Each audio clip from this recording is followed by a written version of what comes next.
যদি প্রশ্নে থাকে সংক্ষিপ্ত সত্য সারণীর সাহায্যে বচনের বৈধতা নির্ণয় করো বা বচন আকারের বৈধতা নির্ণয় করো, তাহলে অঙ্কটি কিভাবে করতে হবে তোমরা একটু দেখো। আমি বলেছি সংক্ষিপ্ত সত্য সারণীর সাহায্যে যখন অবৈধতা নির্ণয় করতে হয় তখন সর্বপ্রথম আমাদের সিদ্ধান্তটা মিথ্যা প্রমাণ করতে হবে। তারপরে আশ্রয় বচনগুলো মিলিতভাবে সত্য প্রমাণ করার প্রচেষ্টা চালাতে হবে।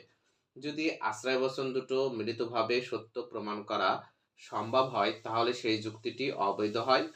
আর যদি সিদ্ধান্তকে মিথ্যা ধরে আশ্রয় বচন দুটো সত্য প্রমাণ করা সম্ভব নয় সেই যুক্তিটি বৈধ হয়।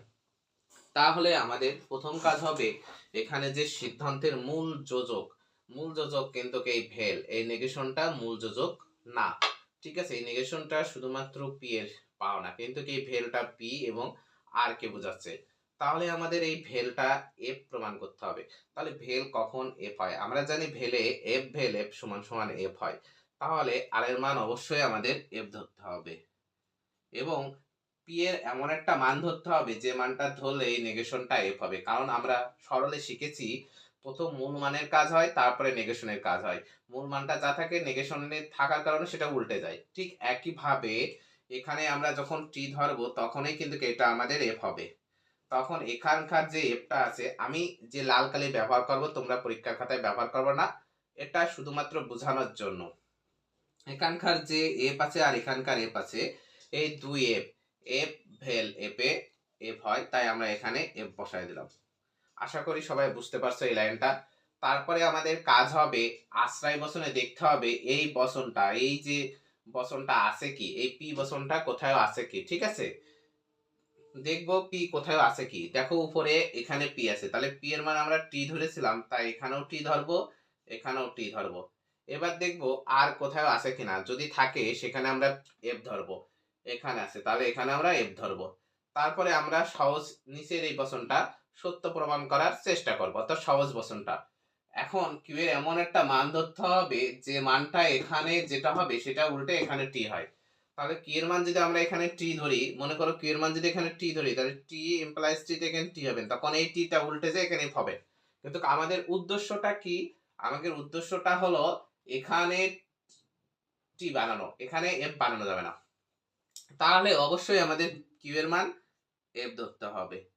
যখন আমরা কিউ এর মান এফ ধরেছি তখন টি ইমপ্লাইজ এফ এ এফ হয়েছে, তখন এখানকার যে এফটা এখানে উল্টে গেছে। এখন প্রশ্ন হলো স্যার এখানে তো টি এর মান যখন পি এর মান যখন টি ছিল তখন তো এখানে এফ হয়ে গেছিল, কিন্তু এখানে কেন এফ হচ্ছে না? কারণ এখানে বন্ধনী আছে, এই বন্ধনী দ্বারা বোঝাচ্ছে এই নেগেশনটা এই পিও পাবে এই কিউ পাবে। যেমন ধরো একটা গণিত অঙ্কে যদি এমন থাকে 3+4 গুণ 5, এর মানে কিন্তু কে সলিউশনটা আছে এমন, এর সলিউশনটা আছে কেমন, যে 3+20 সমান সমান 23।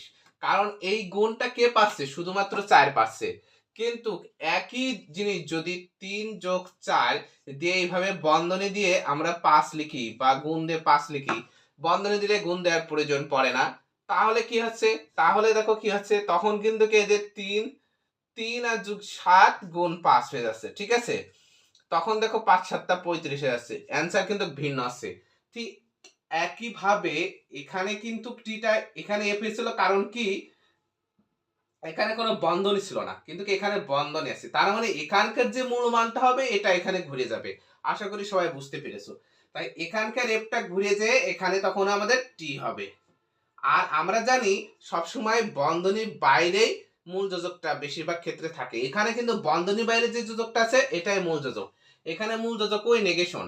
এইবার দেখবো কিউ কোথায় আছে কিনা, উপরে আছে, তাহলে এফ, এখানকার টি এখানকার এফ, এখানকার টি এখানকার F, T F A implies A F হলো, ঠিক এখানে এফ হলো। এখানে যেভাবে এফটা ঘুরে এখানে টি হয়েছে, ঠিক একইভাবে এফ এখানকার এফটা ঘুরে এখানে কিন্তু টি হবে। তাহলে এখানে যে এফটা ছিল এ ঘুরে যে কি হয়ে গেল, টি হয়ে গেল। তাহলে বাকি আছে কি এখানকার টি আর এখানকার এফ এর কাজ। তাহলে এই টি আর এই এফ আমরা জানি ভেলে এফ ভেল এফ সমান সমান এফ বসে, আর পৃথিবীতে যেমনই থাক না কেন টি বসে। তাহলে এখানকার টি এখানকার এফ, ভেলে টি এফ এ কি হয়ে গেল, টি হয়ে গেল। তাহলে দেখো অঙ্কটা কিন্তু ক্যালকুলেশন হয়ে গেছে, সমাধান হয়ে গেছে। এখন আমাদের কাজ হবে এটা মূল যোজকটা চিহ্নিত করে সেটার মান বসানো। এখানকার মূল যোজক এই ভেল, তাই এর একটা আমরা এইভাবে গোল দাগ দেব, দিয়ে এই পাশে একটা দাগ টেনে নিয়ে আমরা এখানে টি লিখে দিলাম। এখানকার মূল যোজকটা কিন্তু এইটা, এই নেগেশন, তাই এখানে আমরা একটা গোল দাগ দিয়ে এখানে দাগ টেনে নিয়ে এখানে টি বসালাম।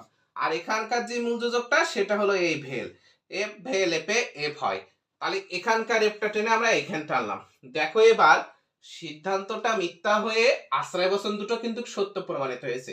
যখন সিদ্ধান্তটা মিথ্যা হয়ে আশ্রয় বচন দুটো সত্য প্রমাণিত হবে তখন সেই যুক্তিটি বা বচনাকারটি অবৈধ হয়। তাহলে এটা কিন্তু অবৈধ হয়েছে, তখন আমরা লিখবো বর্ণনা।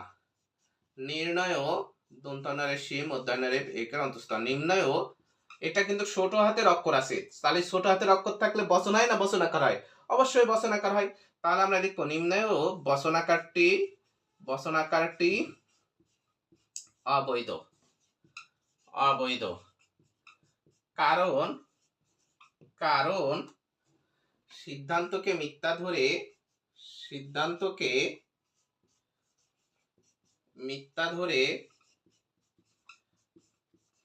ধরে আশ্রয় বচনগুলো সত্য প্রমাণ করা সম্ভব হয়েছে। সত্য